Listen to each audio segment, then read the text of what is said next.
أعوذ بالله من الشيطان الرجيم. بسم الله الرحمن الرحيم. الحمد لله رب العالمين. الرحمن الرحيم. مالك يوم الدين. إياك نعبد وإياك نستعين. اهدنا الصراط المستقيم. صراط الذين أنعمت عليهم غير المغضوب عليهم ولا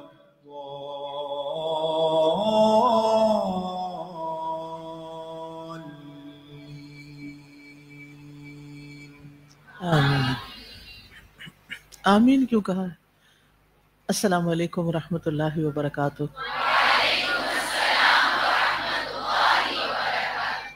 کس بات پہ آمین کہا ہے؟ کس بات کی دعا تھی؟ ہدایت کی، اور نہ بھٹکنے کی، اور نہ اللہ کی ناراضگی کے کاموں کی۔ ٹھیک ہے، چلیے ٹھیک ہے، ہم آج انشاءاللہ تدبر کی کلاس میں سورۃ شعراء کے آیت نمبر 141 سے شروع کریں گے۔ نحمدہ ونصلی علی رسولہ الکریم، اما بعد فاعوذ باللہ من الشیطان الرجیم، بسم اللہ الرحمن الرحیم، رب اشرح لی صدری ویسر لی امری واحلل عقدۃ من لسانی یفقہوا قولی۔ پہلے لفظی ترجمہ ہوگا آیت نمبر 141۔ آپ اپنے مصحف نکال لیجئے اگر آپ کے پاس ہیں۔ کذبت جھٹلایا، ثمود نے، المرسلین رسولوں کو، اذ جب، قال کہا تھا، لہم ان سے، اخوہم ان کے بھائی، صالح نے، الا کیا نہیں، تتقون تم ڈرتے، انی بے شک میں، لکم تمہارے لیے، رسول ہوں، امین امانت دار، فاتقوا پس ڈرو، اللہ سے، واطیعونی اور اطاعت کرو میری، وما اور نہیں، اسألکم میں سوال کرتا تم سے، علیہ اس پر، من اجرن کسی اجر کا، ان نہیں، اجریہ اجر میرا، الا مگر، علی اوپر، ربی رب العالمین عالمین کے، یعنی رب العالمین کے اوپر، یعنی رب العالمین کی ذمہ ہے۔ اتترکون کیا تم چھوڑ دیے جاؤ گے، فیما ان میں جو، ہا ہونا یہاں ہیں، آمینین امن سے رہنے والے، فی جنات باغوں میں، وعیون اور چشموں یعنی چشموں میں، وزروع اور کھیتوں میں، ونخل اور کھجور کے درخت، طلعها خوشے ان کے، حظیم نرم و نازک ہیں، وتنحتون اور تم تراشتے ہو، من الجبال پہاڑوں میں سے، بیوتن گھروں کو، فارہین خوب ماہر بن کر، فاتقوا پس ڈرو، اللہ سے، واطیعون اور اطاعت کرو میری، ولا اور نہ، تطیعوا تم اطاعت کرو، امر حکم کی، المسرفین حد سے بڑھنے والوں کے، الذین وہ جو، یفسدون فساد کرتے ہیں، فی الارض زمین میں، ولا اور نہیں، یصلحون وہ اصلاح کرتے، قالو انہوں نے کہا، انما بے شک، انت تو، من المسحرین سحر زدہ لوگوں میں سے ہے، ما نہیں، انت تو، الا مگر، بشر ایک انسان، مثلنا ہمارے جیسا، فأتی تو لے آ، بآیت کوئی نشانی، ان اگر، کنتا ہے تو، من الصادقین سچوں میں سے، قالا اس نے کہا، ہادی یہ ہے، ناقتن ایک اونٹنی، لہا اس کے لیے ہے، شربن پانی پینے کی باری، ولکم اور تمہارے لیے ہے، شربو پانی پینے کی باری، یومن ایک دن، معلوم معلوم کے، ولا اور نہ، تمسوہا تم چھونا اسے، بسوء برائی سے، فیأخذکم ورنہ پکڑ لے گا تمہیں، عذاب عذاب، یوم عظیم بڑے دن کا، فعقروہا تو انہوں نے کونچیں کاٹ ڈالی اس کی، فاصبحوا تو وہ ہو گئے، نادمین نادم، فاخذہم پھر پکڑ لیا انہیں، العذاب عذاب نے، ان یقیناً فی ذالک اس میں، لآیہ البتہ ایک نشانی ہے، وما اور نہ، کانا تھے، اکثرہم اکثر ان کے، مؤمنین ایمان لانے والے، وَإِنَّ اور بے شک، ربک رب آپ کا، لہوا البتہ وہ، العزیز بہت زبردست ہے، الرحیم بہت رحم فرمانے والا ہے۔ تلاوت جی پورا رکوع آیت 141 سے آیت 159 تک۔ كذبت ثمود المرسلين إذ قال لهم أخوهم صالح ألا تتقون إني لكم رسول أمين فاتقوا الله وأطيعون وما أسألكم عليه من أجر إن أجري إلا على رب العالمين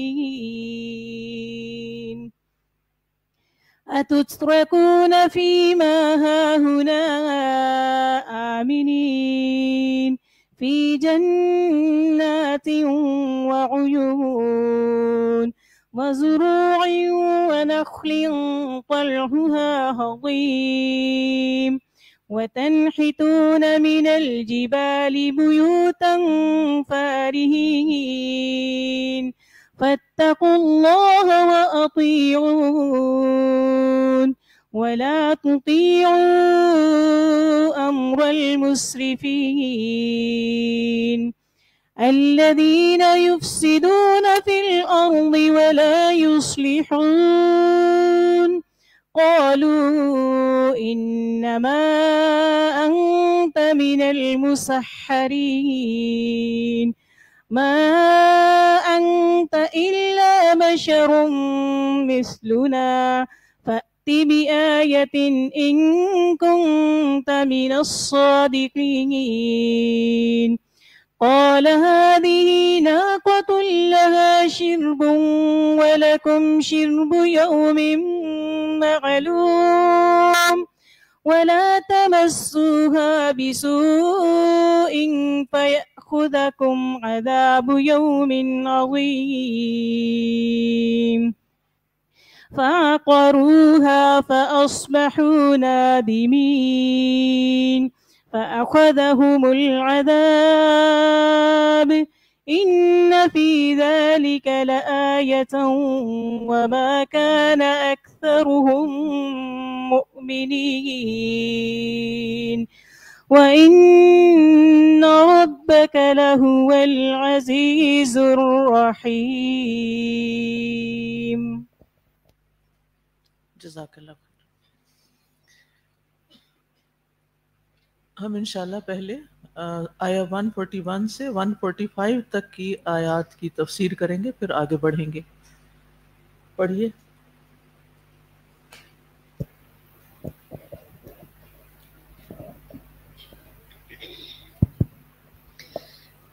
كذبت ثمود المرسلين إذ قال لهم أخوهم صالح ألا تتقون إني لكم رسول أمين فاتقوا الله وأطيعون وما أسألكم عليه من أجر إن أجري إلا على رب العالمين۔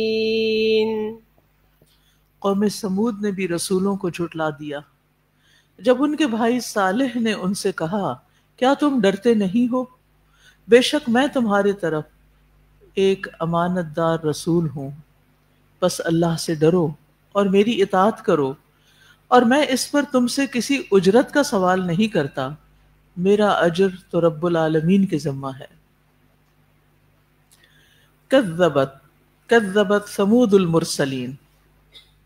کذبت میں تا جو ہے یہ تائے تانیث ہے اور یہ قبیلہ سمود کی طرف لوٹتی ہے، ٹھیک ہے، یعنی کذبت سے مراد یہاں قبیلہ سمود ہے۔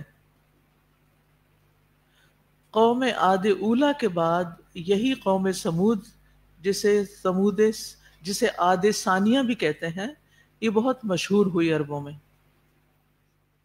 جیسا کہ اللہ سبحانہ وتعالیٰ سورۃ الاعراف میں فرماتے ہیں، اور یاد کرو جب اس نے تمہیں قوم عاد کے بعد زمین کا جانشین بنایا اور تمہیں زمین میں ٹھکانہ عطا کیا، تم اس کی نرم مٹی سے محلات بناتے ہو اور تم پہاڑوں کو گھروں کی شکل میں تراشتے ہو، پس اللہ کی نعمتوں کو یاد کرو اور زمین میں مفسد بن کر مت پھرو۔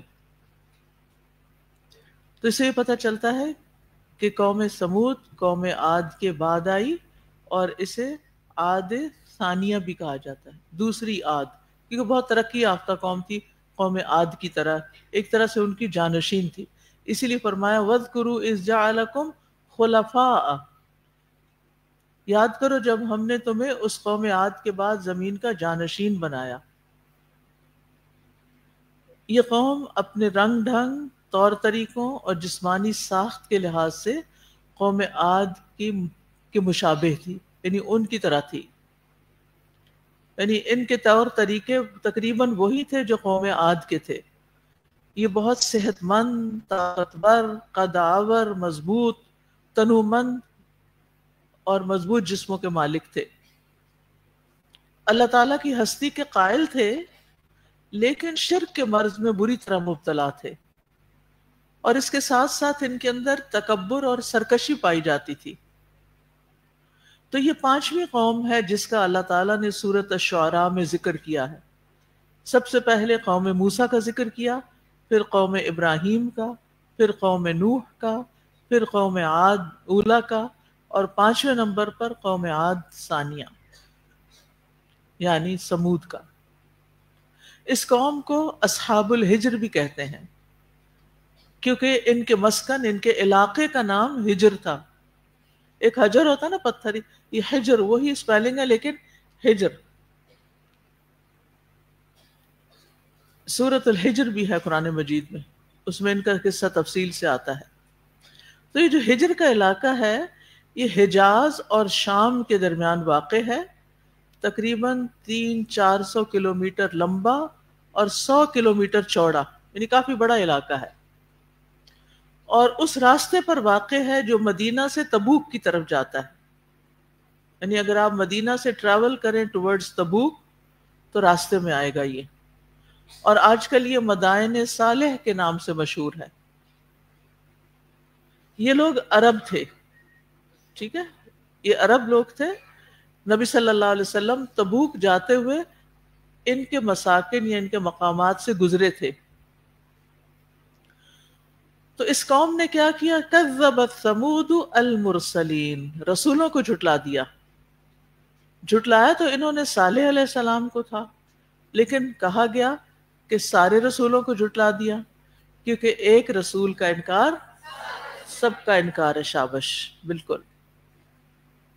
سورۃ النساء میں اللہ تعالیٰ فرماتے ہیں، آیت نمبر 150 اور 155 ہے، بے شک جو لوگ اللہ اور اس کے رسولوں کا انکار کرتے ہیں اور چاہتے ہیں کہ اللہ اور اس کے رسولوں کے درمیان تفریق کریں، اور وہ کہتے ہیں ہم کچھ کو مانتے ہیں اور کچھ کا انکار کرتے ہیں، اور وہ چاہتے ہیں کہ اس کے درمیان کا کوئی راستہ اپنا لیں، یہی لوگ دراصل حقیقی کافر ہیں اور ہم نے کافروں کے لیے رسوا کرنے والا عذاب تیار کر رکھا ہے.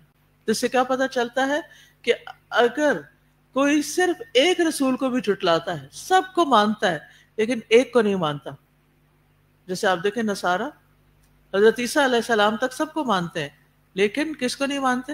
محمد صلی اللہ علیہ وسلم. اسی طرح یہود حضرت عیسیٰ اور محمد صلی اللہ علیہ وسلم کو نہیں مانتے. تو پھر ایسا کرنا کفر ہے. اگر آپ اللہ پر ایمان رکھتے ہیں، آخرت پر ایمان رکھتے ہیں، ایک کے سوا سارے رسولوں کو مانتے ہیں، فرشتوں کو مانتے ہیں، تقدیر کو مانتے ہیں، سب کچھ مانتے ہیں، صرف ایک رسول کا انکار کر دیتے ہیں، تو آپ مسلمان نہیں کہلا سکتے. پڑھیے آیت.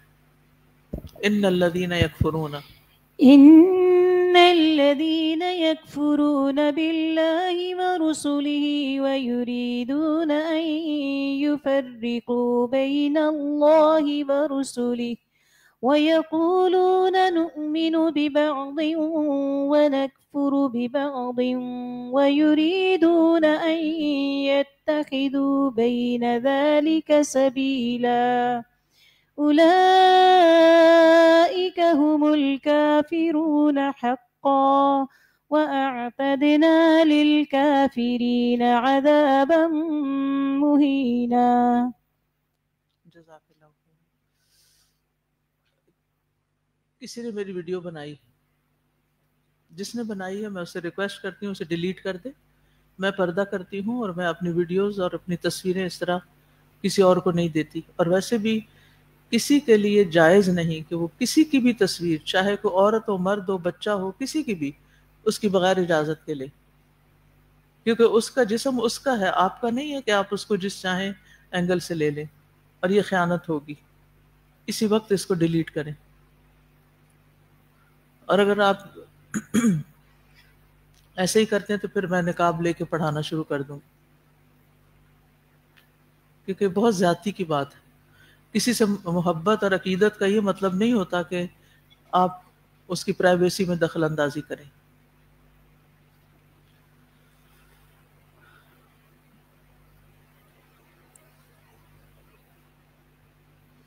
تو بہرحال ہم بات کر رہے تھے کہ یہود و نصارہ میں سے اگر کوئی کلمہ کفر کہنے والا نہ بھی ہو تو بھی وہ مسلمان نہیں کہلا سکتے. یہ بات یہاں واضح کرنا کیوں ضروری ہے؟ اس لیے کہ بہت سے لوگ کہتے ہیں وہ مدر ٹریزا نے بڑے اچھے اچھے کام کیے، مسلمانوں سے بھی زیادہ بہتر کام کیے، تو کیا وہ جنت میں جائیں گی کہ نہیں جائیں گی؟ جنت جہنم کا فیصلہ تو اللہ کے پاس ہے، لیکن جو شخص کسی ایک رسول کا بھی انکار کرتا ہے وہ مسلمان نہیں کہلاتا. یہ بات ہمیں واضح ہونی چاہیے. اسی طرح آپ نے دیکھا ہوگا کہ کچھ لوگ سورۃ البقرہ کی اس آیت کو لے لیتے ہیں جس میں آتا ہے ان الذین آمنوا والذین ہادوا والنصارى والصابئین من آمن باللہ والیوم الآخر وعمل صالحا فلہم اجرہم عند ربہم. اب وہ کہتے ہیں کہ یہاں تو صرف دو چیزوں کا ذکر کیا گیا، ایمان اور عمل صالح کا ذکر کیا گیا ہے، چاہے آپ کسی بھی فرقے سے بلانگ کرتے ہوں. لیکن قرآن مجید کی صرف ایک آیت کو سامنے رکھ کے حکم نہیں نکالا جاتا جب تک کہ قرآن کی تفسیر قرآن سے نہ کی جائے اور پھر اس کے بعد حدیث سے نہ کی جائے. تو اس میں آپ دیکھیے کہ یہاں پر اللہ سبحانہ وتعالیٰ قوم سمود کے بارے میں کیا فرمائے کہ اس نے رسولوں کو جھٹلا دیا، حالانکہ انہوں نے صرف صالح علیہ السلام کو جھٹلایا تھا. تو ایک رسول کو جھٹلانا کیا ہے؟ سب رسولوں کو جھٹلانا ہے. مسلمان ہونے کی لازمی شرط ہے کہ اللہ تعالیٰ کی وحدانیت کے ساتھ ساتھ محمد صلی اللہ علیہ وسلم کی رسالت کی گواہی دی جائے. یہ بنیادی شرط ہے. کون سا کلمہ پڑھ کے اسلام میں داخل ہوتے ہیں؟ لا الہ الا اللہ محمد الرسول اللہ. اگر آپ کہیں میں صرف لا الہ الا اللہ پڑھوں گا، آگے نہیں پڑھوں گا، تو آپ اس کو مسلمان نہیں سمجھیں گے. جب آپ نے کسی کو مسلمان کرنا ہو یا کوئی شخص کہے کہ میں مسلمان ہونا چاہتا ہوں تو پھر کیا کریں؟ اس کو پورا کلمہ پڑھوائیں اور اس سے پوچھیں کہ کیا تم محمد صلی اللہ علیہ وسلم کی رسالت پر ایمان رکھتے ہو یا نہیں. یہ ایک میزان ہے. محمد صلی اللہ علیہ وسلم حق اور باطل کے درمیان ایک کرائیٹیریا ہے. ہمیں سورۃ البقرہ کے آخر میں کیا سکھایا گیا ہے؟ آمن الرسول بما انزل الیہ من ربہ والمؤمنون کل آمن باللہ وملائکتہ وکتبہ ورسلہ لا نفرق بین احد من رسلہ. ٹھیک ہے، ہم رسولوں میں سے کسی ایک کے درمیان بھی فرق نہیں کرتے. فرق کرنے کا یہ مطلب نہیں کہ وہ بڑے تھے یا چھوٹے تھے یا پہلے تھے، یہ بات اس کا مطلب یہ ہے کہ وہ بھی اللہ کے رسول ہی تھے. نبی صلی اللہ علیہ وسلم نے فرمایا میں ابن مریم کے یعنی عیسیٰ ابن مریم کے سب لوگوں سے زیادہ قریب ہوں، اور تمام انبیاء باہمی پدری بھائی ہیں. اولاد اللہ یعنی باپ کی طرف سے ایک ہی ہیں. میرے اور عیسیٰ کے درمیان کوئی نبی نہیں ہے. تو بہرحال انہوں نے رسالت کا انکار کیا. اذ قال لهم اخوهم صالح الا تتقون، جب انہیں ان کے بھائی صالح نے کہا کیا تم ڈرتے نہیں ہو. یہاں صالح علیہ السلام اور ان کی قوم کے درمیان اخوت کا رشتہ بتایا گیا ہے. اخوت دو طرح کی ہوتی ہے، ایک نسبی اور دوسرے دینی. قومی نسبی ایک ہی طرح کی، ٹھیک ہے، اور دوسرے دین. آپ یوں کہہ سکتے ایک دینی اخوت ہوتی ہے اور ایک اس کے علاوہ یعنی رشتے کی اخوت ہوتی ہے. تو یہاں یہ نسبی اخوت ہے، دینی اخوت نہیں ہے. ان کا پیغام کیا تھا؟ کس لیے آئے تھے وہ؟ کیا کہا انہوں نے؟ الا تتقون، اللہ سے ڈرتے نہیں ہو، تقوی اختیار نہیں کرو گے. وہ اللہ جس نے تمہیں پیدا کیا، وجود بخشا، ہر طرح کی نعمتیں دی، ہر طرح کی خیر تمہاری طرف نازل کی، تو تم اللہ سے کوئی تعلق نہیں رکھتے. تقوی دراصل اللہ تعالیٰ کے ساتھ ہمہ وقتی تعلق کا نام ہے. کیا ہے؟ ہمہ وقتی ایک تعلق. تقوی کہاں ہوتا ہے؟ دل میں ہوتا ہے. یعنی دل میں ہر وقت اللہ تعالیٰ کا خیال رہنا، اللہ کو یاد کرتے رہنا. اور جو دل میں ہر وقت اللہ کو یاد کرے گا، کیا پھر وہ اللہ سے ڈرے گا نہیں؟ وہ تو ڈرے گا نا، اللہ دیکھ رہا ہے، اللہ سن رہا ہے، میں اللہ کی نافرمانی نہیں کر سکتا. تو تقوی کیا ہوتا ہے؟ لفظی معنی اس کا ہوتا ہے ڈرنا، بچنا، کسی ایسی چیز سے بچنا جس سے نقصان ہو سکتا ہو. اور یہاں مراد کو کیا ہے؟ یا اسلامک ٹرمینالوجی میں تقوی کیا ہوتا ہے کہ انسان اللہ سے، اس کے غضب اور عذاب سے ڈرتے ہوئے ہر اس کام سے بچے جس کو اللہ تعالیٰ نے منع کیا ہے، جس میں اللہ تعالیٰ کی ناراضگی ہو، جس کی وجہ سے عذاب آنے کا اندیشہ ہو. تو گویا دوسرے لفظوں میں اللہ اور اس کے رسول کی ہدایات کی خلاف ورزی سے بچنا یہ تقوی کا نچوڑ ہے. اللہ کا خوف جو ہے نا، یہ ایک بہت بڑی نعمت ہے جس سے انسان کے اندر اطاعت کا جذبہ پیدا ہوتا ہے. جو اللہ سے ڈرتا ہے اسے کسی اور سے پھر ڈرنے کی ضرورت نہیں رہتی. مثلا آپ اپنے آپ سے پوچھئے کہ مجھے کسی انسان سے ڈر لگتا ہے؟ ڈر لگتا ہے؟ لگتا ہے نا؟ لگتا ہے، کیوں نہیں لگتا؟ ایک تو طبعی ڈر ہوتا ہے، بڑوں کا ہوتا ہے، باپ کا ہے، بھائی کا ہے، وغیرہ وغیرہ. وہ تو ایک نیچرل سی بات ہے، انسان اور چیزوں سے بھی ڈرتا ہے. ایک وہ ڈر ہے جس کی وجہ سے ہم اللہ کی نافرمانی کر دیتے ہیں. مثلا لوگوں کے ڈر سے جھوٹ بول دینا، ٹھیک ہے نا؟ تو یہ لوگوں کا ڈر ہے. یہاں اللہ سے نہیں ڈرتے، کیونکہ اگر ہم اللہ سے ڈرتے ہوتے تو کیا ہوتا؟ پھر سچ بات کرتے. لوگوں کے ڈر سے غلط رسمیں اختیار کرنا، لوگ کیا کہیں گے؟ لوگوں کے ڈر سے حجاب اتار دینا، لوگوں کے ڈر سے سطر والا لباس نہ پہننا کہ لوگ باتیں بنائیں گے کہ یہ اس طرح کی پارٹی تھی، تم کیا پہن کے آ گئی، کیا بن گئی ہو. ہم بہت سے کام لوگوں کے ڈر کی وجہ سے نہیں کرتے. کیا کبھی ایسا ہوا؟ اپنے آپ سے سوال کیجئے کہ آپ نے لوگوں کے ڈر سے نماز نہ پڑھی ہو کہ میں پڑھوں گی تو لوگ مذاق اڑائیں گے یا لوگ کیا کہیں گے کہ یہ یہاں بھی اب رستے میں بھی نماز پڑھنے کھڑی ہو گئی. کبھی ایسا ہوا؟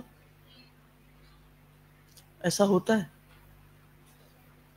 کہ جس محفل میں، جس جگہ پر، اب مثلا نماز کا ٹائم ہے، آپ پبلک ٹرانسپورٹ پہ سفر کر رہے ہیں، اسلام آباد سے لاہور جا رہے ہیں، نماز کا وقت آ گیا ہے اور نماز جاری. کچھ نمازیں تو جمع کر سکتے ہیں، ظہر اثر جمع ہو سکتی، مغرب عشاء ہو سکتی، تو اس میں تو جہاں گاڑی روکے گی، آپ اگر مغرب کا ٹائم ہے تو عشاء بھی پڑھ لیں، عشاء کا ٹائم ہو گیا تو مغرب پڑھ لیں، کوئی ضرورت نہیں کسی کو کچھ کہنے کی، اللہ نے سہولت دی ہے. لیکن فجر کے لیے تو بہرحال آپ کو کیا کرنا ہے؟ نماز پڑھنی پڑھنی ہے. وہ آپ جمع نہیں کر سکتے کسی کے ساتھ کہ میں ظہر کے ساتھ پڑھ لوں گی یا اشراق کے ساتھ پڑھ، نہیں، وہ تو آپ کو پڑھنی ہے. اب آپ دیکھیے کہ بعض لوگ رات کا سفر کرتے ہیں اور گاڑی کا سفر کرتے ہیں، تو ایسی گاڑی جس کو رکوا سکتے ہیں، بھائی چلا رہا ہے رکوا سکتے ہیں نا، باپ چلا رہا ہے رکوا سکتے ہیں، آپ خود چلا رہی ہیں روک سکتی ہیں، تو کیا کریں گے؟ آپ گاڑی سے اتریں گے، ایسی جگہ تلاش کریں گے جہاں پر آپ کھڑے ہو کر قبلہ رخ ہو کر نماز پڑھ سکیں. کیونکہ کچھ لوگ گاڑی میں ہی پڑھنا شروع کر دیتے ہیں، حالانکہ گاڑی روکی جا سکتی. ہاں، جو گاڑی روکی نہیں جا سکتی، جہاز روکا نہیں جا سکتا، نماز کا وقت جا رہا ہے، کیا کریں گے؟ کیا کریں گے؟ وہیں پڑھیں گے. جہاز میں کھڑے ہو کر پڑھنے کی جگہ نہیں ہے، بیٹھ کے پڑھ لیں گے. جہاز قبلہ رخ نہیں جا رہا، اپوزٹ ڈائریکشن پہ جا رہا ہے. جب کینیڈا سے یہاں آتے ہیں نا تو بڑی موج ہوتی ہے، رخ ادھر ہوتا ہے اور ساری نمازیں جو ہیں وہ قبلہ رخ ہوتے ہیں، لیکن جب جاتے ہیں تو بڑی مشکل ہوتی ہے. لیکن شکر ہے کہ اس میں کمی آتی ہے نماز، کیونکہ یہاں اگر صبح 7 بجے کی فلائٹ پہ جائیں نا تو آپ اسی دن ظہر کے وقت وہاں پہنچ سکتے ہیں. جی، ابھی ظہر ہوتی ہے وہاں، تو پھر وہ آپ گھر جا کے نمازیں پڑھ لیں، کوئی مسئلہ نہیں ہوتا، کیونکہ آپ کو آپ ٹورڈز بیسٹ ٹریول کر رہے ہوتے ہیں نا، تو پھر آپ کو یعنی آپ کا سورج نہیں غروب ہوتا. سورج کو وہاں جا کے غروب ہونے میں ابھی بہت سارا ٹائم چاہیے، وہاں تک پہنچنے میں. بہرحال تو اب آپ دیکھیں کہ بعض اوقات آپ شرم کے مارے، ڈر کے مارے نماز چھوڑ دیتے ہیں. اب لوگ کیا کہیں گے کہ یہاں نماز کھڑے ہو کے پڑھ رہی ہے، یہ آنے جانے والے یہ دیکھیں، حالانکہ نہ وہ ہمیں جانتے نہ پہچانتے نہ کچھ، ان سے کیا ڈرنا. تو جو اللہ سے ڈرتا ہے وہ بندوں سے نہیں ڈرتا. پھر جو اللہ سے ڈر کے اطاعت کرنا چاہتا ہے وہ بندوں سے ڈر کے اللہ کی اطاعت نہیں چھوڑتا. ٹھیک ہے؟ اور جس دل میں اللہ کا ڈر ہوتا ہے نا، وہ دل مردہ نہیں ہوتا. ڈر آپ کو سونے دیتا ہے، آپ ڈر رہے ہیں اور آپ آرام کریں، نہیں، آپ فکر مند ہوتے ہیں، آپ کچھ کرنا چاہتے ہیں. اور جس کا دل مردہ نہیں ہوتا پھر وہ کبھی نامراد نہیں ہوتا. وہ آپ کو ایسا انسان کامیاب ہوتا ہے. تو ایمان کے بعد انسان کی زندگی سنوارنے کے لیے، بڑے درجات حاصل کرنے کے لیے سب سے بڑی چیز خوف کا فیکٹر ہوتی، جو اللہ کا ڈر، تقوی. انہوں نے کیا کہا؟ انی لکم رسول امین، بے شک میں تمہارے لیے امانت دار رسول ہوں. امانت رسولوں کی خاص صفت رہی ہے. نبی صلی اللہ علیہ وسلم کی صفت کا بھی آپ کو معلوم ہے نا، کیا تھی؟ الصادق والامین. اور آپ نے فرمایا تھا وَأَنَا أَمِينُ مَنْ فِي السَّمَاءِ، میں آسمان والے کا امانت دار ہوں زمین پر، یعنی جو پیغام اس نے مجھے بھیجا ہے وہ میں پورا پورا ادا کرتا ہوں. دوبارہ کہا فَاتَّقُوا اللَّهَ وَأَطِيعُونِ، پس اللہ سے ڈرو اور میری اطاعت کرو. خلاصہ کر دیا ساری بات کا. پہلے کیا کہا؟ الا تتقون، ڈرتے نہیں ہو؟ انہوں نے کیا کہا ہوگا؟ نہیں، ہم تو کام نہیں ڈرتے، چاہے زبان سے نہ بھی کہو. پھر بتایا میں کون ہوں، اپنا تعارف کرایا. پھر اس کے بعد میسج بتا دیا، میں یہ میسج لے کر آیا ہوں کہ تم اللہ سے ڈرو اور میری اطاعت کرو. کیا یہ میسج قوم سمود ہی کے لیے تھا یا ہمارے لیے بھی ہے؟ یہ دین کا خلاصہ ہے. دیندار انسان کون ہوتا ہے؟ جو اللہ سے ڈرتا ہے، اللہ کا تقوی رکھتا ہے اور سنت کی پیروی کرتا ہے. دو چیزیں اہم ہیں. اگر آپ اللہ سے ڈرتے نہیں اور سنت کی پیروی کرتے نہیں تو آپ پھر اپنے آپ کو سچا پکا مسلمان نہیں کہہ سکتے. بس مسلمان ہے کہتے ہیں، ہم مسلمان، نام کے مسلمان ہیں. پھر ہم تو کیا ضروری ہے ہمارے لیے کیا کرنا؟ اللہ سے ڈرنا اور سنت کی پیروی کرنا، رسول کی پیروی کرنا. کس چیز میں؟ صرف مسواک وغیرہ کرنے میں؟ ہر چیز میں. اور ایسا کرنے والے کی زندگی کیا بن جاتی ہے؟ عبادت. ساری زندگی عبادت بن جاتی ہے. تقویٰ کہاں ہوتا ہے؟ سنت کہاں ہوتی ہے؟ عمل میں. تو گویا یہ دو چیزیں انسان کو کیا بناتی ہیں؟ اندر سے بھی اچھا کر دیتی ہیں اور باہر سے بھی اچھا کر دیتی ہیں. دل، اللہ کے تقویٰ کی وجہ سے دل خوبصورت ہو جاتا ہے اور اللہ تعالیٰ ہمارے دل ہی دیکھتا ہے.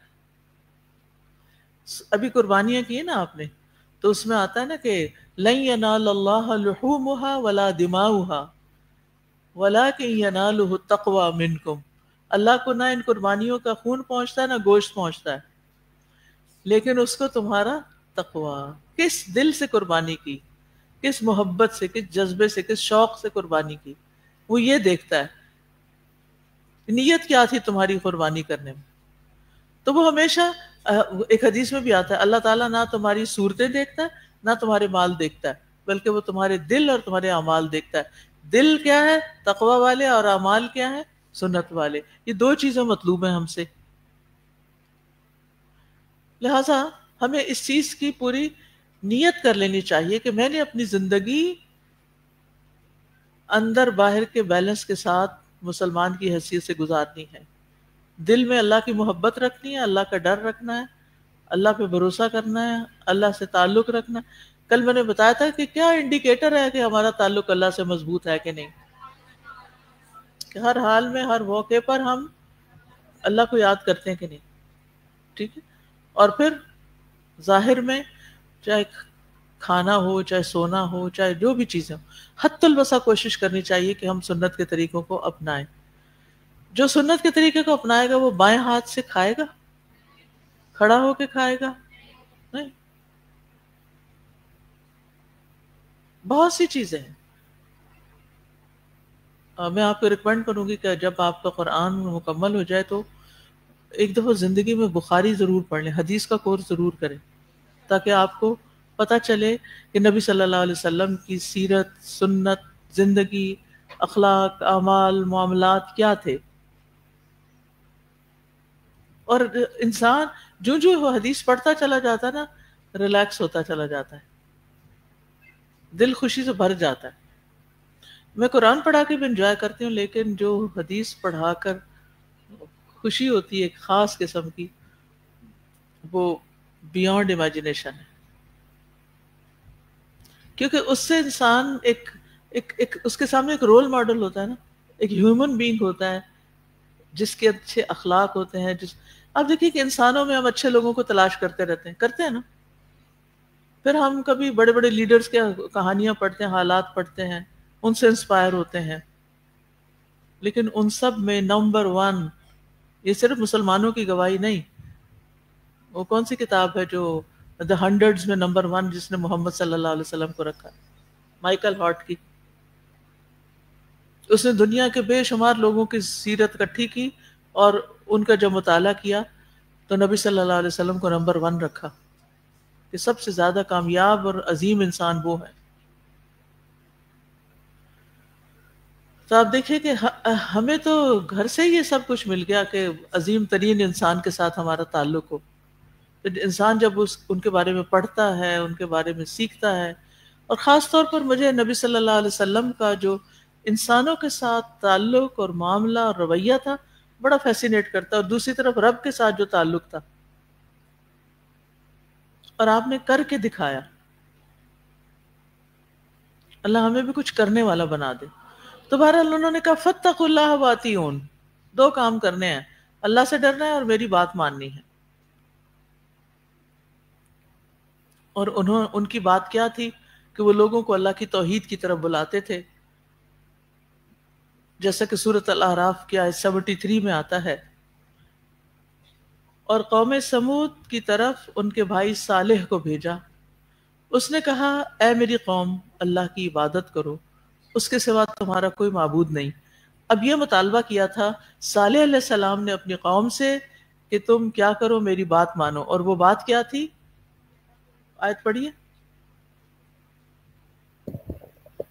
وَإِلَى ثَمُودَ أَخَاهُمْ صَالِحًا قَالَ يَا قَوْمِ اعْبُدُوا اللَّهَ مَا لَكُمْ مِنْ إِلَٰهٍ غَيْرُهُ قَدْ جَاءَتْكُمْ بَيِّنَةٌ مِّن رَّبِّكُمْ هَٰذِهِ نَاقَةُ اللَّهِ لَكُمْ آيَةً فَذَرُوهَا تَأْكُلْ فِي أَرْضِ اللَّهِ وَلَا تَمَسُّوهَا بِسُوءٍ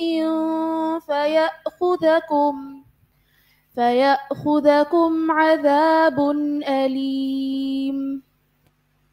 صالح علیہ السلام کی کچھ ہدایات اس آیت میں ہیں اپنی قوم کو، کچھ سورۃ ہود میں بھی آتی ہیں جس میں انہوں نے کہا اور سمود کی طرف ان کے بھائی صالح کو بھیجا. اس نے کہا ہے میری قوم تم اللہ کی عبادت کرو جس کے سوا کوئی تمہارا معبود نہیں.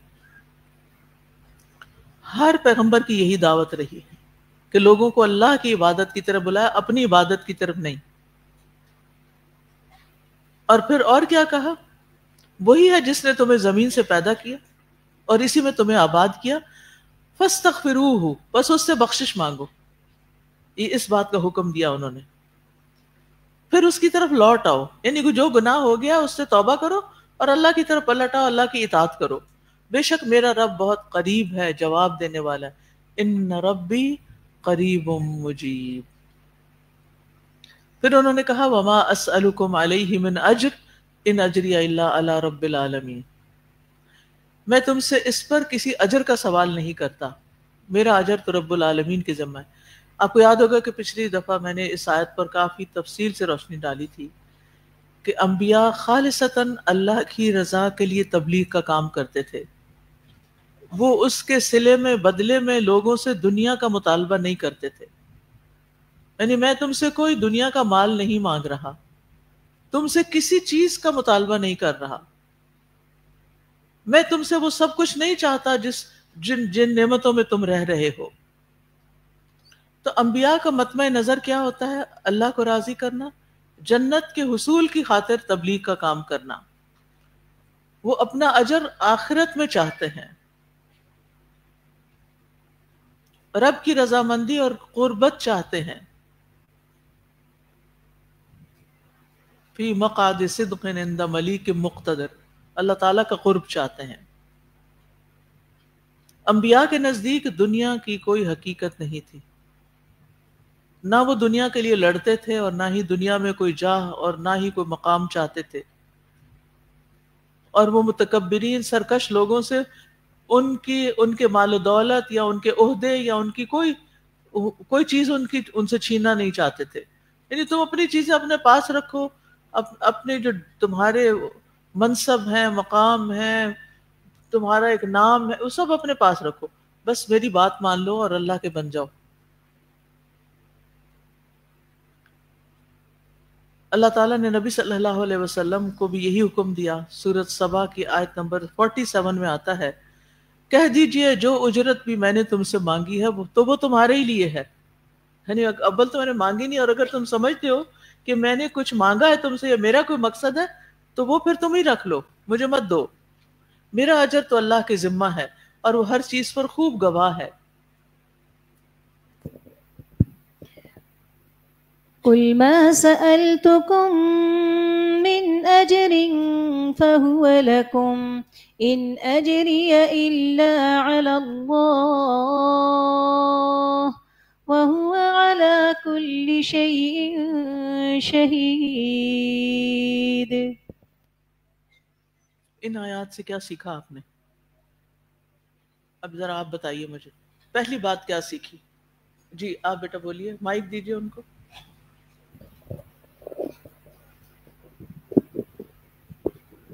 مجھے ایک پوائنٹ بہت اچھا کلیئر سمجھ آیا کہ جو اللہ سے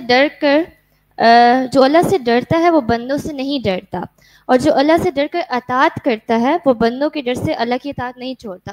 مجھے اس میں کنسسٹنسی اور استقامت کا پوائنٹ بہت سمجھ آیا الحمدللہ. ان آیات میں کیا کیا سبق ہے، کیا سیکھا ہم نے؟ استاذہ ابھی جو آپ نے بات کی ہے نا کہ انبیاء علیہ السلام دنیا کی کوئی چیز نہیں چاہیے تھی. آپ صلی اللہ علیہ وسلم کی سیرت سے پتہ چلتا ہے جب آپ نے بادشاہوں کو خطوط لکھے تو آپ نے اس میں بڑا واضح کر کے لکھا اسلم تسلم، اور اگر تم اسلام قبول کر لو گے تو تمہیں وہ جگہ کا جو عہدہ جو ہے وہ برقرار رکھا جائے گا، اور آپ نے کیا ایسے. اگر ہرقل کو پتہ ہوتا کہ جو کچھ میرے پاس ہے یہ جانے والا نہیں ہے بلکہ یہ برقرار رہے گا اس کے ساتھ، تو شاید وہ اسلام قبول کر لیتا.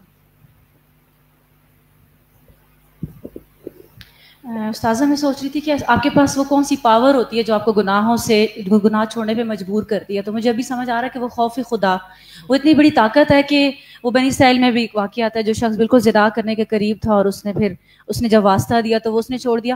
اور پھر میں کل والا لیکچر آپ کا لائیو سن رہی تھی آن لائن، تو آپ کہی تھی نا بچے موبائل وہ یوز کرتے ہیں، تو مجھے سمجھ آ رہا تھا کہ ہم اپنے بچوں کو بے شک ڈراوا دے دیں کہ فادر آ جائیں گے گھر میں، انہوں نے یہ کر دینا ہے، میں ڈانٹوں گی. ہاں، تو ان کے اندر یہ دو چیزیں ڈیولپ کرنی ہے. ایک اللہ تعالیٰ کا خوف کہ وہ اکیلے بیٹھے ہوئے ہیں تب بھی وہ ان کے اندر کانشیسنس ہے کہ مجھے یہاں پہ کوئی نہ کوئی ہے جو دیکھ رہا ہے. سیکنڈلی امین، امانت دار، کہ جب آپ براؤزنگ کر رہے ہیں، کچھ بھی یوز کر رہے ہیں، سوشل میڈیا یوز کر رہے ہیں، تو آپ کو پتا ہو کہ میں امانت دار بننا ہے، ہم اپنے لیے بھی اور اپنے بچوں کے لیے بھی. تو یہ دو چیزیں بہت ضروری ہیں. جی ادھر دیجیے. استاذہ ہر انسان کے لیے کچھ چیزوں میں اطاعت آسان ہوتی ہے اور کچھ چیزوں میں اس کو مشکل پیش آ رہی ہوتی ہے. تو جن چیزوں میں مشکل ہے ان پہ بہت زیادہ دھیان دینا چاہیے، کیونکہ وہاں پہ آپ کے ایک تو درجہ بڑھنے کا موقع بھی بڑھا ہے اور وہاں پہ آپ کی مشقت لگتی ہے. اور دوسرا جو ہمارا دین ہے وہ ہمارے لیے بوفے کے ٹیبل کی طرح نہیں ہے کہ اس پہ سے ہم پک اینڈ چوز کر لیں. تو پورا جو ہے ہمیں اطاعت کمپلیٹ کرنی چاہیے. دیجیے ادھر بچیوں کو دیجیے مائک. استاذہ مجھے لگتا ہے خوف نہ علم سے آتا ہے.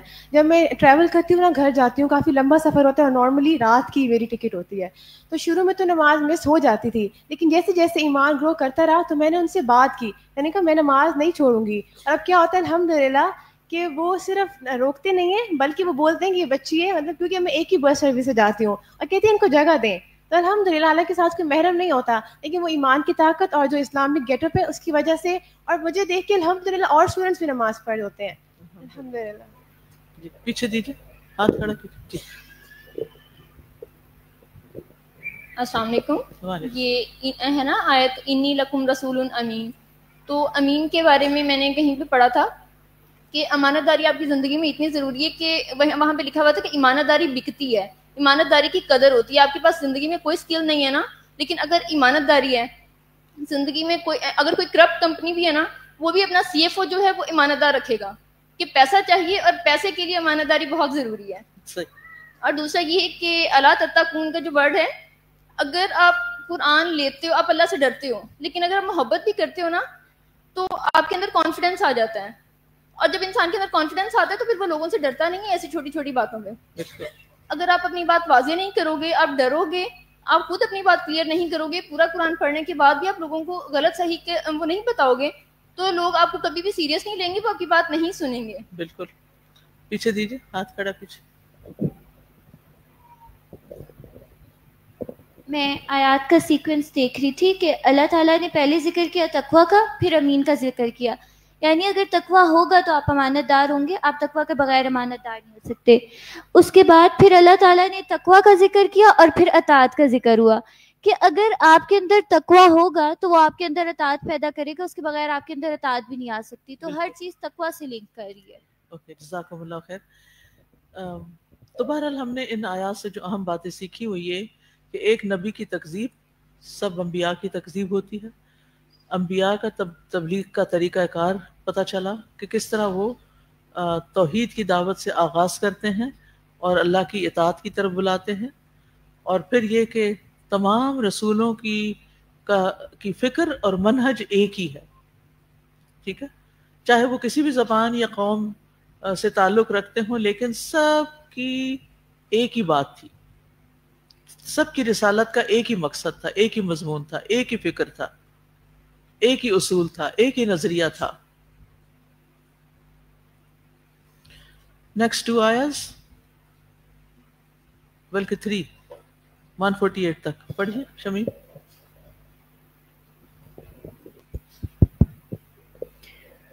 أتتركون فيما هاهنا آمنين في جنات وعيون وزروع ونخل طلعها عظيم. کیا تم جو کچھ یہاں ہے اس میں امن کے ساتھ رہنے کے لیے چھوڑ دیے جاؤ گے، باغوں اور چشموں میں اور کھیتوں اور کھجور کے درختوں میں جن کے خوشے نرم و نازک ہیں؟ یعنی تمہارا کیا خیال ہے کہ تمہارا یہ عیش و عشرت دائمی ہے، ابدی ہے، ہمیشہ کے لیے یہی سلسلے چلتے رہیں گے؟ کیا ان میں کبھی زوال نہیں آئے گا؟ کیا تم سے نعمتوں کا حساب نہیں لیا جائے گا؟ کیا تم سے اعمال کی باز پرس نہ ہوگی؟ جو کچھ تم کر رہے ہو اس پر پوچھ نہ ہوگی؟ اتترکون فیما ہاہنا آمنین، تترکون کیا تم چھوڑ دیے جاؤ گے؟ ترک ہوتا نا چھوڑنا. ہاں ہونا یہاں یعنی ان نعمتوں میں. آمنین آمن سے ہے امن میں رہنے والے، بے خوف، یعنی موت نہیں آئے گی، تمہیں پکڑ نہیں ہوگی، کوئی عذاب نہیں آئے گا. تو یہ دراصل قوم سمود کے لیے ایک ڈانٹ تھی. یہ ویسے تو کویسچن ہے لیکن اس کو استفہام انکاری کہتے ہیں، ڈانٹ ڈپٹ کے لیے. کیا لوگوں تم اللہ کی دی ہوئی نعمتیں استعمال کرتے ہو لیکن اسی کی اطاعت نہیں کرتے؟ اس نے تمہیں زمین میں اچھا ٹھکانہ دیا، تمہارے لیے گھر بنائے، محلات کھڑے کیے، پہاڑوں کو تراش کے گھر بناتے ہو، نرم مٹی سے چیزیں بناتے ہو، لیکن پوجتے تم غیر اللہ کو ہو. اگر آپ کو یاد ہو پچھلے سبق جو قوم عاد سے متعلق میں نے پڑھایا تھا تو وہاں بھی ان کی تعمیرات کی طرف اللہ تعالیٰ نے تعمیرات پر بات کی تھی. اتبنون بکل ریع آیۃ تعبثون، کیا ہر بلند جگہ پر تم ایک نشانی بنا ڈالتے ہو، بیکار قسم کا کام کرتے ہو. تو یہاں بھی آپ دیکھیے اتترکون فیما ہاہنا آمنین میں قوم سمود کو بھی قوم عاد کی طرح دنیا کی آسائشوں میں رہنے کی وجہ سے ان سے پوچھ ہو رہی ہے کہ تم یہاں جن عیش و عشرت کے مکانوں میں رہتے ہو، گھروں میں رہتے ہو، کیا ہمیشہ یہاں رہنا ہے؟ ہم میں سے کتنے لوگ ہیں جو اپنے گھر میں کسی وقت ساری نعمتیں پا کے یہ سوچتے ہوں کہ مجھے یہاں ہمیشہ نہیں رہنا؟ ایک دن یہ سلسلہ ختم ہو جانا ہے. یہ سوچ، یہ خیال ہم میں سے ہر ایک کے لیے بڑا ضروری، اور خاص طور پہ لڑکیاں تو اس کو بڑی اچھی طرح ریلیٹ کر سکتی ہیں کہ وہ جس گھر میں پیدا ہوتی ہیں، بڑی ہوتی ہیں، پھر وہاں سے ہجرت کرنی پڑتی ہے، اس گھر کو چھوڑنا پڑتا ہے، اور اکثر ان کو یہ خیال رلا بھی دیتا ہے، اداس بھی کر دیتا ہے کہ ہمیں یہاں سے جانا ہوگا. اور مجھ جیسے ٹریولرز جو ہیں وہ بھی بڑی اچھی طرح ریلیٹ کرتے ہیں کہ کہیں بھی رہتے ہوئے پھر میں کاؤنٹ ڈاؤن کرنے لگتی ہوں، بس اتنے دن باقی ہیں میرے اب، اور پھر میں اس سے اپنی زندگی کو ریلیٹ کرتی رہتی ہوں. اسی طرح میری زندگی بھی ختم ہوتی جا رہی اور یہ سلسلے بھی ایک دن ختم ہو جائیں گے. یہ احساس انسان کو اپنے وقت کی قدر سکھاتا ہے کہ جو آج کا دن مجھے ملا ہے نا، اس کو اچھے سے استعمال کرو، اچھے اچھے کام کرو، بھرپور کام کرو، سستی چھوڑ دو. یہ دن پھر نہیں آئے گا, یہ وقت پھر نہیں آئے گا, یہ جگہ پھر نہیں ہوگی. تو جو وقت ملا ہے اس کو ضائع نہ کرو. جو وسائل ملے ہیں, جو نعمتیں ملی ہیں, ان پر شکر ادا کرو. ان کا رونا نہ روتے رہو جو ہاتھ میں نہیں ہے, کیونکہ بہت سے لوگ منفی سوچ کی وجہ سے ہر وقت تذکرہ کرتے ہیں ان باتوں کا یا ان چیزوں کا جو ان کے پاس نہیں ہے. صرف پریشانی کی باتیں آتی ہیں ان کو, نہ وہ خوش ہو سکتے ہیں نہ ہونے دیتے ہیں, اور نہ ہی وہ ان چیزوں کا تذکرہ کرتے ہیں جو اللہ نے ان کو عطا کر رکھی ہیں. ایک اور اہم بات یہ ہے کہ دنیا میں بھی انسان امن سے ایمان کی وجہ سے ہی رہ سکتا ہے. ٹھیک ہے, آپ کے پاس بڑے سے بڑا گھر ہو سکتا ہے, بڑے سے بڑے محل میں آپ رہیں گے, ہر دنیا کی نعمت آپ کے پاس, لیکن دل کا سکون کوئی نہیں, کیونکہ ایمان کمزور ہے. جو ایمان بڑھتا ہے, ایمان قوت پکڑتا ہے, تو انسان کے اندر اسی درجے کا امن, سکون, اطمینان اور راحت جنم لیتی ہے. اس کے دل کے اندر سے پریشانیاں رخصت ہونے لگتی ہیں. جو ایمان آتا ہے وہ ان ساری چیزوں کو باہر نکال دیتا ہے. چلو یہاں سے, یہ دل تو اللہ پر ایمان رکھنے کے لیے, اس میں تو تقویٰ ہے, اس میں تو توکل ہے, اس میں تو اللہ کی محبت ہے. زینہ فی قلوبکم ولیکن وہ کیا آیت ہے, ولیکن اللہ حبب الیکم الایمان وزینہ فی قلوبکم, لیکن اللہ نے تمہارے لیے ایمان کو محبوب کر دیا اور اسے تمہارے دلوں میں سجا دیا. دل سج جاتے ہیں, لٹرلی ان کے اندر ایک خوبصورتی پیدا ہو جاتی.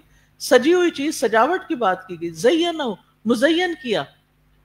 تو جیسے آپ اپنے گھر کو ڈیکوریٹ کرتے ہیں, آپ اپنی کوئی بھی چیز جو آپ سے, جس سے آپ بلانگ کرتے ہیں, جو آپ کی پوزیشن میں ہیں, ان چیزوں کو سجاتے ہیں, صاف کرتے ہیں, دیکھتے ہیں. بعض لوگ تو موبائل سے اتنی محبت ہوتی ہے, اس میں نئے اسکرین ڈالتے رہتے ہیں, کبھی اسٹیٹس لگاتے ہیں, کبھی کچھ کرتے ہیں, مزین کر رہے ہوتے ہیں نا. تو اسی طرح کچھ لوگوں کے لیے سب سے امپورٹنٹ یہ ہوتا ہے کہ انہوں نے اپنے دل کو مزین کرنا ہے, اور وہ ہوتا ہے صرف ایمان سے. اور جب ایمان آتا ہے تو اپنے ساتھ تقویٰ, توکل اور ساری اچھی صفات لے آتا ہے. پھر اللہ تعالیٰ کی ایک پہچان آتی ہے دل کے اندر. پہچان کے بغیر تو ایمان ہی نہیں ہے نا. اگر آپ کہ میں وہ فلاں چیز کو مانتا ہوں, کون سی چیز وہ نہیں مجھے پتا, لیکن میں اس کو مانتا ہوں. میں جانتا نہیں ہوں لیکن میں مانتا ہوں. کیا آپ کسی بھی چیز کو جانے بغیر مان سکتے ہیں؟ جانتے نہیں اور مانتے ہیں, واہ یہ کیا بات ہوئی. تو جو اللہ کو جانتا نہیں نا, وہ صحیح معنی میں اللہ کو مانتا بھی نہیں. تو جتنا زیادہ جانیں گے, جتنا زیادہ اس کے کلام کے ذریعے, اس کی کائنات میں غور و فکر کے ذریعے, اس کی پہچان, اس کے اچھے ناموں کے ذریعے, اس کی صفات کے ذریعے, اس کے افعال کے ذریعے اس کو جانیں گے, اتنا اس سے محبت بڑھتی چلی جائے گی, ایمان بڑھتا چلا جائے گا, دل خوبصورت ہوتا چلا جائے گا. اور کون ہے جو اس سے انکار کرے کہ اسے خوبصورت دل نہیں چاہیے؟ ہمیں سارے کو چاہیے نا. خوبصورت چیز سارے کو اچھی لگتی ہے نا, مزین چیز سارے کو اچھی لگتی ہے, ویل ڈیکوریٹڈ. لیکن افسوس یہ ہے کہ ہم ہر چیز کو ڈیکوریٹ کر رہے ہوتے ہیں, اپنی دیواروں کو, کپڑوں کو, گھروں کو, جو بھی ہماری بلانگنگز ہے, ایک نہیں کرتے تو اپنے آپ کو اندر سے ایمان کے ذریعے اور باہر سے سنت کے ذریعے.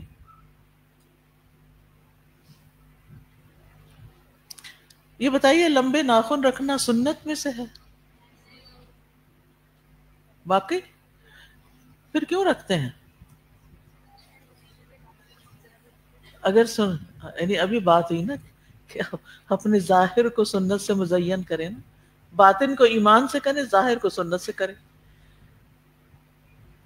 لیکن ہم نے ناخن بڑھا کے, شیطان کو خوش کر کے, اس کے اندر گندگی سمیٹ کے اپنے ظاہر کو مزین کیا ہوا, اور مزید اوپر لگا لیتے ہیں نیل پالش جس سے وضو ہی نہیں ہوتا, اور مزین کر لیا.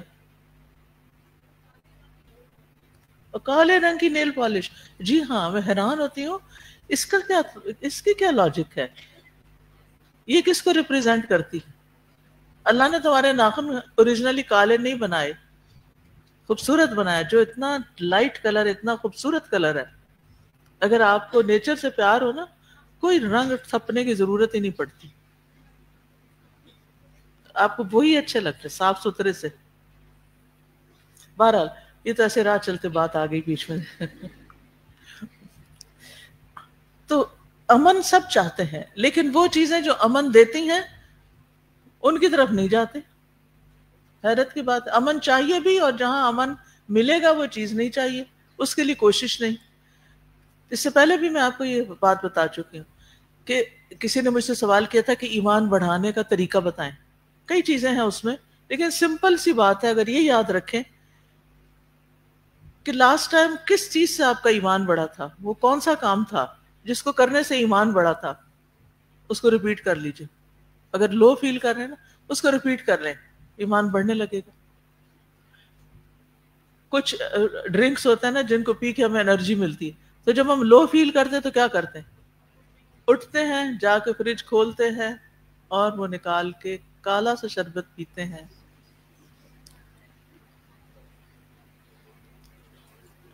کالا رنگ پیئیں گے تو پھر اندر کیا بنے گا، اور پھر اس کا نتیجہ کیا ہوگا؟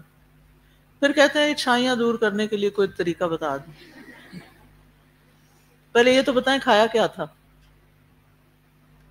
یہ ہو نہیں سکتا کہ آپ صحیح غذا کھائیں اور پھر آپ کو سکن پرابلمز ہو. یہ نہیں ہو سکتا. یہ ہمارے اپنے ہاتھوں کی کمائی ہوتی.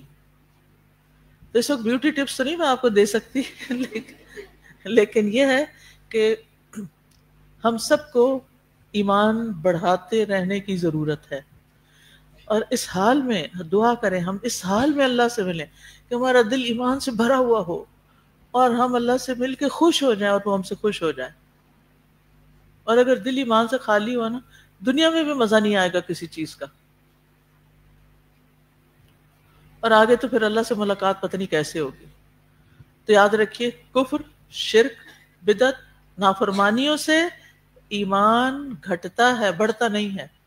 یا تو بالکل مائنس ہی ہو جاتا ہے، اور یا پھر کچھ کاموں سے کم ہو جاتا ہے. تو جتنے گناہ زیادہ ہوں گے اتنا ہی امن، ایمان کم ہوگا. یہ اسی پروپورشن کے ساتھ، ٹھیک ہے.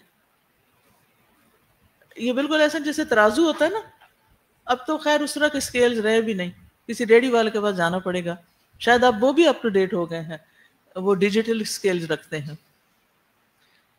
لیکن بچپن میں ہمیں بہت اس کا تجربہ ہوتا ہے. مجھے بڑا انٹرسٹنگ لگتا تھا جب کوئی تول رہا ہوتا تھا نا، کبھی ادھر چیز ڈال رہا ہے، کبھی ادھر سے نکال رہا ہے، کبھی کچھ.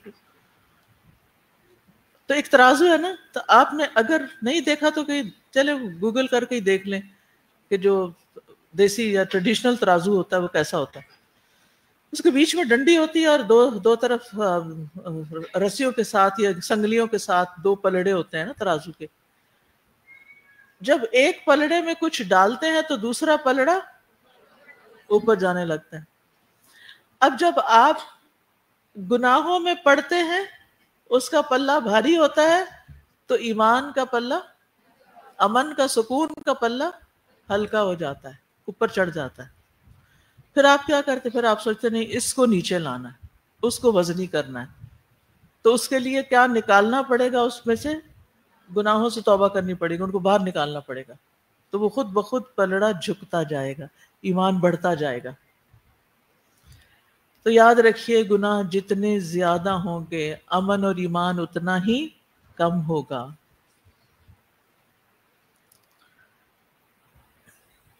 فی جنات و عیون، تم ان باغوں میں ہمیشہ رہو گے، چشموں میں.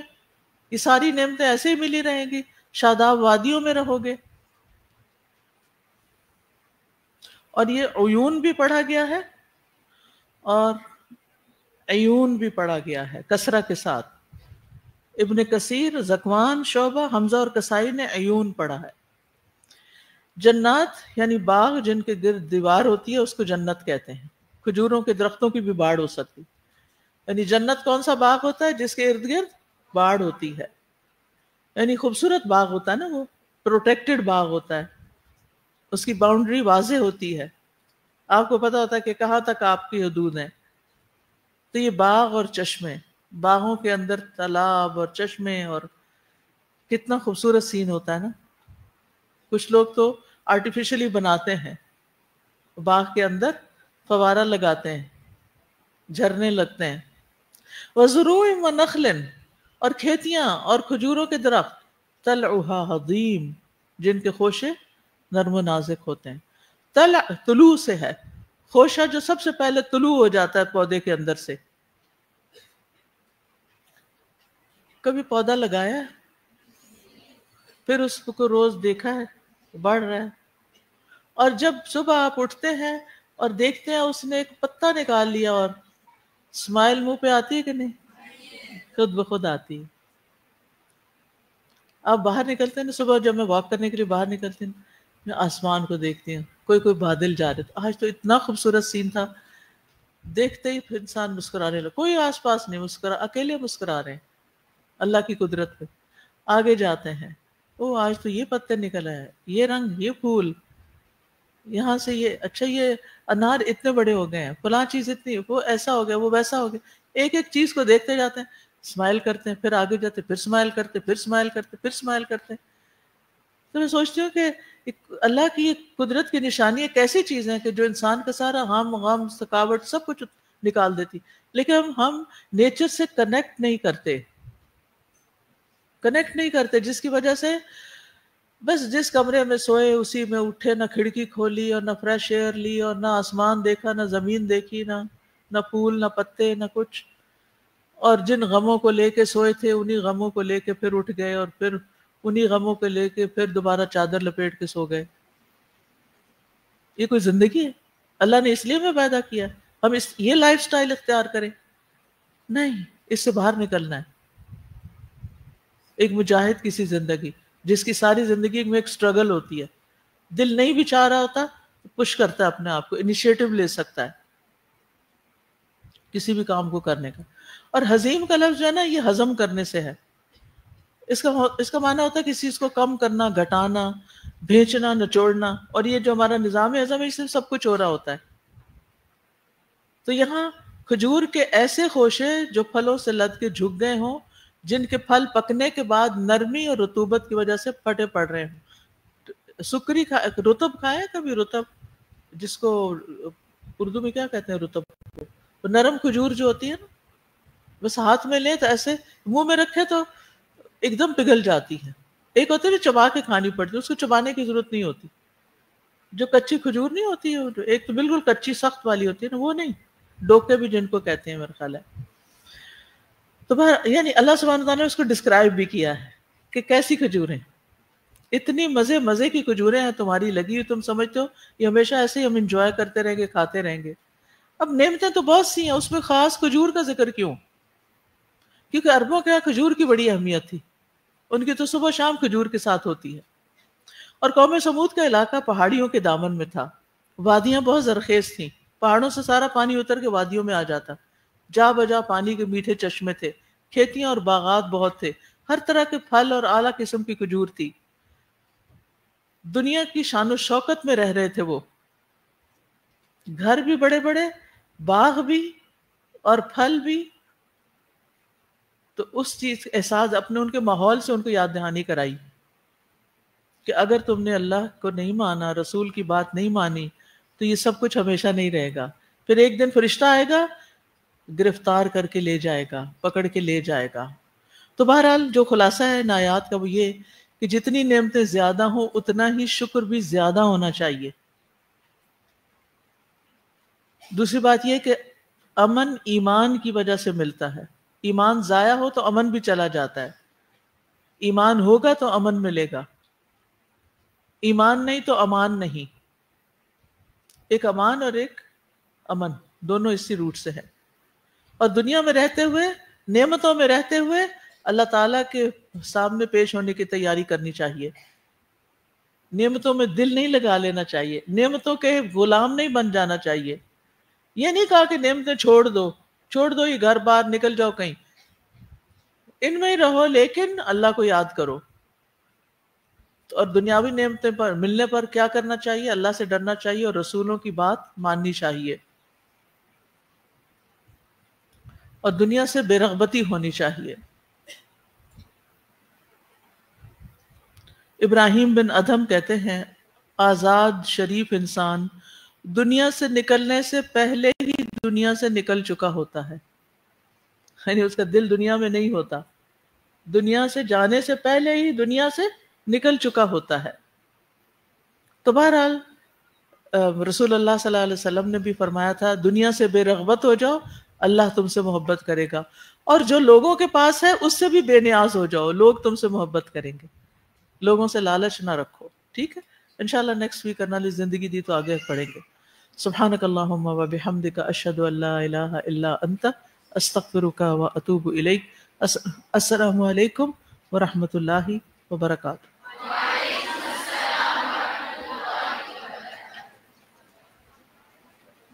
اللهم صل على محمد وعلى آل محمد كما صليت على